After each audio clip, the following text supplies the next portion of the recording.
Russia blasted an apartment block in Ukraine with missiles on Wednesday and swarmed cities with drone attacks overnight, in a display of force as President Vladimir Putin bid farewell to his visiting dear friend and Chinese counterpart Xi Jinping.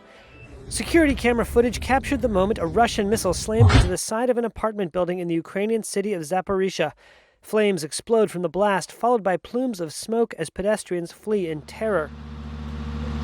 Reuters journalists filmed the aftermath of the shattered building. Resident Ivan Nalivaiko said, "When I got out, there was destruction, smoke, people screaming, debris. Then the firefighters and rescuers came." 81-year-old Alexandra Pavlova said she was lucky she made it to the hallway after the blast destroyed her home.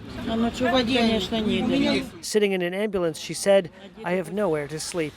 A local official said the strike left 1 dead and 33 injured, including 3 children. And at a hospital outside Kyiv, a teacher is treated for burns from a Russian strike on a dormitory. When the blast wave hit and the ceiling started to crumble, we were all together at that moment.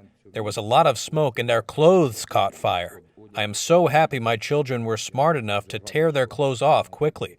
We were a bit slower and we suffered some burns, but it really doesn't matter because we are alive. The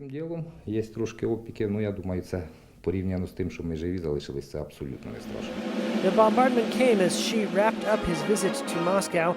Hosting Xi this week was Putin's grandest diplomatic gesture since he launched the war a year ago and became a pariah in the West.